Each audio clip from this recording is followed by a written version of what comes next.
Hello friends, welcome back to our YouTube channel. अभी हम लोग यहाँ पे रिलायंस इंडस्ट्रीज लिमिटेड की एनालिसिस करेंगे और इसमें देखेंगे नेक्स्ट पूरे वीक में किस तरीके से मोमेंटम कर सकता है, प्लस मंडे जब मार्केट ओपन होगा तब ये किस तरीके से अपना प्राइस एक्शन पैटर्न दिखाएगा और इसके इंपॉर्टेंट लेवल्स क्या होने वाले हैं।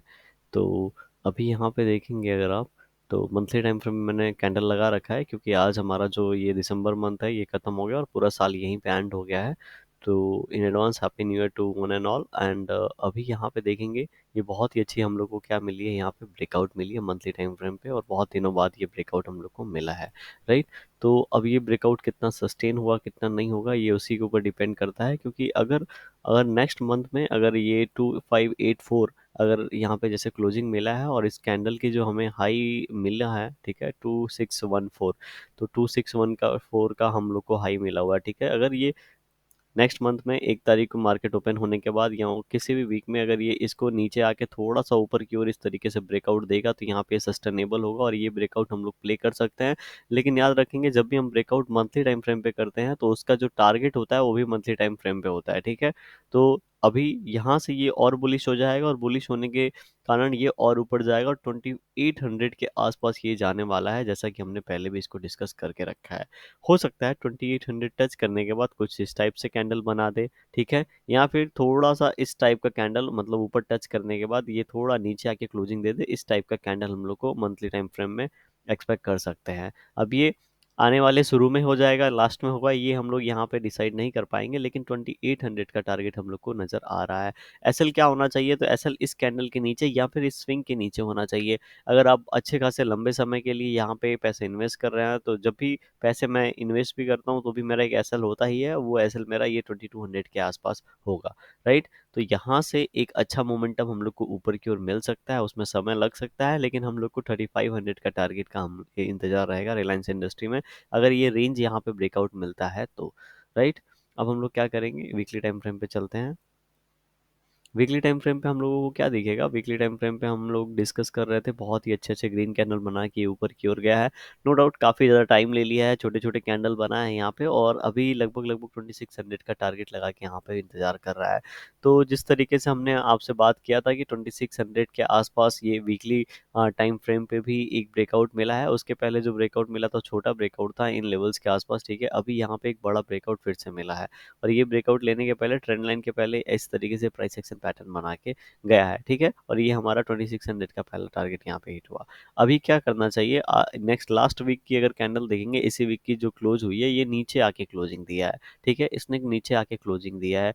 तो अगर नेक्स्ट वीक में मान लेते हैं ये इसी कैंडल के कहीं अंदर ओपन होता है और उसके बाद इस कैंडल का अगर लो ब्रेक करता है, ठीक है, जो अभी इस वीक कैंडल क्लोज हुआ है उसका लो लगा है 2562। ठीक है, तो 2500 अगर 59 का लेवल अगर ये किसी कंडीशन में ब्रेक करता है तो हम लोग यहाँ पे गिरावट देख सकते हैं और ये गिरावट हो सकता है बहुत ज़्यादा ना हो, लगभग लगभग इन लेवल्स के आसपास 2500 40 30 के आसपास आके फिर से यहाँ से ऊपर जाने की कोशिश करे। ठीक है, अगर ज़्यादा से ज़्यादा अगर सेलिंग हम लोग को देखने को मिलेगी तो 2500 तक का देखने को मिलेगा, उसके नीचे इसे नहीं आना चाहिए क्योंकि एक ये इस तरीके का ट्रेंड लाइन का सपोर्ट हो जाएगा और यहाँ पे हो सकता है फिर ऐसे टाइम स्पेंड करके ये ऊपर की ओर निकल जाए। तो अगर ऐसा सिनारी होता है थोड़ा सा भी नेगेटिव तो ऐसा कंडीशन ऐसा प्राइस एक्शन पैटर्न एक्सपेक्टेड है। अभी हम लोग क्या करते हैं, ऊपर की बात कर लेते हैं। ऊपर की बात करेंगे तो मान लेते हैं इसके बीच में ही कहीं ना कहीं ओपनिंग होती है, ये थोड़ा नीचे आके इस तरीके से इनसाइड कैंडल बना देता है, जैसा कि यहाँ पे छोटा कैंडल बना, यहाँ पे छोटा कैंडल बना। ठीक है, अगर ऐसा कोई कैंडल, फिर मतलब ये भी एक छोटा ही कैंडल है, इसको छोटा कैंडल में ही काउंट करेंगे, लेकिन एक और यहाँ पे एक इनसाइड पास में कैंडल इस तरीके से हॉल्ट कैंडल बन जाता है तो बहुत ही ज़्यादा कॉन्फिडेंटली हम लोग और पोजीशन यहाँ पे ऐड कर पाएंगे इसी कैंडल का ऐसा लगा के, और हमारा जो टारगेट होगा वो 2800 होगा।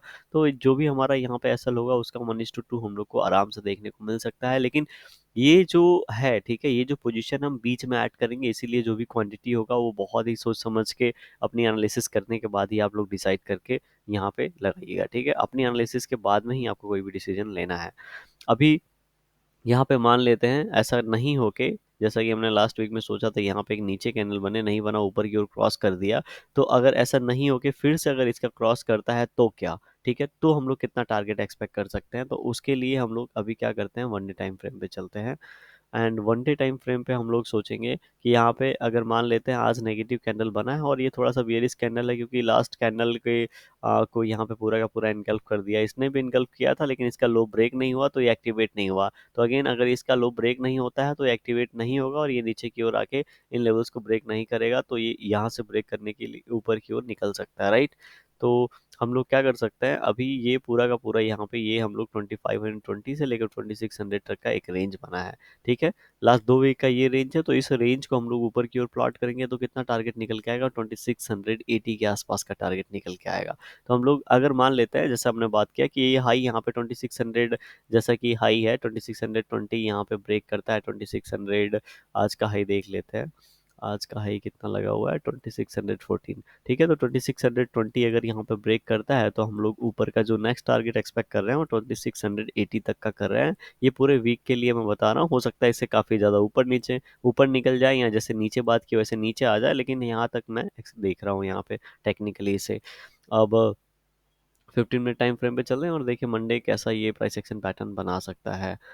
तो 15 मिनट टाइम फ्रेम पे अगर देखेंगे तो 15 मिनट टाइम फ्रेम पे हम लोगों को आज एक बहुत ही अच्छा सेलिंग कैंडल, फर्स्ट 15 मिनट का ही सेलिंग कैंडल बहुत ही स्ट्रांग देखने को मिल रहा होगा। चूंकि यहाँ पे 2580 के पास एक सपोर्ट था, हम सभी को पता था अगर ये लेवल यहाँ पे ब्रेक करता है तब ये जाके नीचे की ओर गिरेगा, और जैसा कि हमने 2560 2550 की बात की थी, ये वाले लेवल देखने को मिलेंगे। लेकिन ऐसा हुआ नहीं, इन्हीं लेवल से फिर से ऊपर क्यों निकल गया और कहीं ना कहीं 2575 का लेवल ये जो है वो ब्रेक नहीं हो पाया। तो अगर मान लेते हैं फिर से यहीं पे मार्केट ओपन होके अगर इन लेवल्स को निकालता है 2575 के लेवल्स को, 74 के लेवल्स को, तो ये 2560 का पहला टारगेट एंड 50 का दूसरा टारगेट हम लोग को दिखा सकता है। फिर से हो सकता है यहाँ से बाउंस बैक बन जाए, ठीक है, क्योंकि यहाँ पे एक रेंज बन गया है, अगर आप देख रहे होंगे तो 30 रुपीज़ का रेंज बना है, और ये जो रेंज है ये भी 30 रुपीज़ के आसपास का है। तो अगर यहाँ से इसको ऊपर निकलना है, तो अगर यहाँ पे ओपन होके फिर से ऊपर की ओर निकलता है तो यहाँ से हम लोग ऊपर की ओर 30 रुपीज़ का एक रेंज देखेंगे जो कि उसको 2640 के आसपास लेके जाएगा। अदरवाइज अगर नीचे ब्रेक डाउन देता है तो ये 2550 तक आने के इसके ज़्यादा चांसेस नज़र आ रहे हैं, क्योंकि कितनी बार टेस्ट करेगा, कितनी बार बायर्स यहाँ पे इसको टेस्ट किए अगर देखेंगे तो 1 टाइम 2 टाइम 3 टाइम। तो यहाँ पे फिर से सेलर्स ने इतनी बार ट्राई किया, तो अगर नीचे आएगा तो बायर्स इस बार अभी पार्टिसिपेट नहीं करेंगे और इसको नीचे वाले नेक्स्ट लेवल पे आने देंगे। फिर इस लेवल पे फर्स्ट टाइम आएगा तो यहाँ पे पार्टिसिपेट करके इसको ऊपर लेके जाने की कोशिश करेंगे, ट्रेंड लाइन ड्रॉ करेंगे, फिर से ऊपर की ट्रेडिंग हम लोग इस तरीके से प्लान करेंगे। ऊपर की ओर बात करें तो ऊपर की ओर जैसा कि हमने बात किया 2614 हाई लगाया, तो 2618-20 लेके चल सकते हैं। अगर इन लेवल्स का ब्रेकआउट होता है तो ऊपर की हम लोग प्लानिंग कर सकते हैं। अभी यहाँ पे देखेंगे नीचे, देखिए कितनी बार ब्रेक किया, ऊपर 2 बार ट्राई किया है, तो ऊपर जाके अगर थोड़ा टाइम स्पेंड करके निकलता है, क्योंकि यहाँ पे प्राइस एक्शन पैटर्न थोड़ा सा बन गया है, तो अगर थोड़ा टाइम स्पेंड करके निकलता है तो बहुत ही अच्छे से ऊपर के टारगेट दिखा सकता है। वीडियो कैसी लगी कमेंट सेक्शन में बता सकते हैं, पसंद आई होगी तो लाइक कर सकते हैं, चैनल पे नए होंगे सब्सक्राइब कर सकते हैं। मैं और भी शेयर्स की डेली एनालिसिस करना चाहता हूँ, तो कोई आपके दिमाग में कोई भी शेयर्स का नाम हो तो कमेंट सेक्शन में ज़रूर बताएं। Thank you for watching this video.